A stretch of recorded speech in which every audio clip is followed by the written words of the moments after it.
बेनीपट्टी विधानसभा क्षेत्र के मेघवन पंचायत में सोमवार को ग्रामीणों को नई पीसीसी सड़क की सौगात मिली।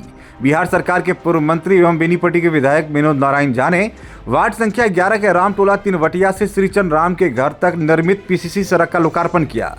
यह सड़क मुख्यमंत्री क्षेत्र विकास योजना के अंतर्गत करीब 7 लाख रुपए की लागत से तैयार की गई है। सड़क बनने से स्थानीय लोगों में खुशी का माहौल है। ग्रामीणों ने विधायक से शेष कच्चे हिस्से को भी जल्द पक्की सड़क में तब्दील कराने की मांग की, जिस पर विधायक ने आवश्यक पहल का भी भरोसा दिया। लोकार्पण समारोह में पहुंचने पर स्थानीय लोगों ने विधायक का पाग, अंगवस्त्र एवं फूल मालाओं से स्वागत किया। इसके बाद उन्होंने फीता काटकर सड़क का उद्घाटन किया और इसे आम लोगों के उपयोग के लिए समर्पित किया। कार्यक्रम की अध्यक्षता भाजपा मंडल अध्यक्ष बबलू गुप्ता ने की। इस मौके पर भाजपा नेता सुनील मिश्र, मदन कर्ण, जयसुंदर मिश्र, चंदन ठाकुर, जितेंद्र झा, मोहम्मद नसीम, काशीनाथ झा, रविंद्र सिंह, हीरा सिंह, अनुराग सैनी समेत कई कार्यकर्ता एवं ग्रामीण मौजूद रहे। देखिए इस मौके पर विधायक विनोद नारायण झा क्या कुछ जानकारी दे रहे हैं।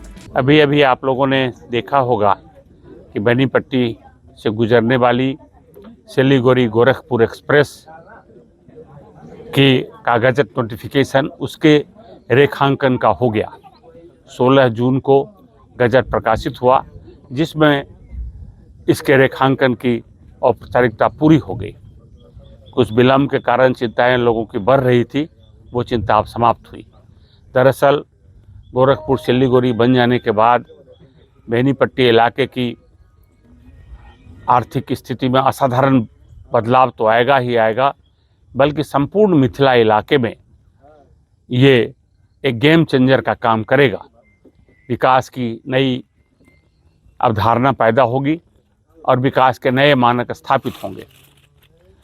और संयोग से, सौभाग्य से इस रेखांकन का अधिकांश भाग संपूर्ण मिथिला से गुजरता है।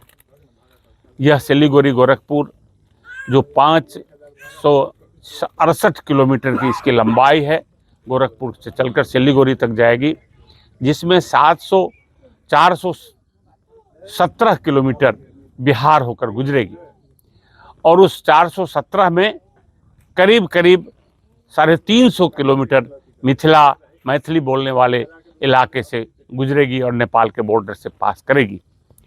तो इससे मिथिला की आर्थिक स्थिति में आमूलचूल परिवर्तन आएंगे और बड़े बजट के साथ इस रोड की शुरुआत का प्राकलन तैयार की जा रही है। 37,000 करोड़ की इसकी लागत होगी और ये रोड जब बन जाएगा तो हमारा राष्ट्रीय अंतर्राष्ट्रीय कनेक्टिविटी हो जाएगा।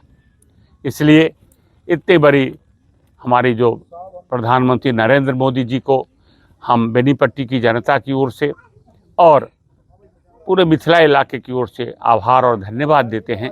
इतने बड़े सड़क का उन्होंने इस इलाके से चलाने का काम किया। बेनीपट्टी के लिए तो और विशेषता है, वह प्रारंभ में बर्री से प्रारंभ होगा, बर्री के बानेश्वर स्थान से, और कलवाही प्रखंड का अंतिम छोर शुभंकरपुर क्योटा होते हुए ये राजनगर ब्लॉक में प्रवेश करेगा। तो बेनीपट्टी के अधिकांश भागों को छुएगा। इसलिए हमारे लिए ये बहुत प्रसन्नता और गौरव की बात है। मेरा विश्वास है कि जब ये बन जाएगा तो इस इलाके के आर्थिक गतिविधि, आर्थिक उन्नति कि में 4 चांद लगेंगे और ये नए पंख लगेंगे और ये विकसित इलाका होगा, ये मेरा विश्वास है।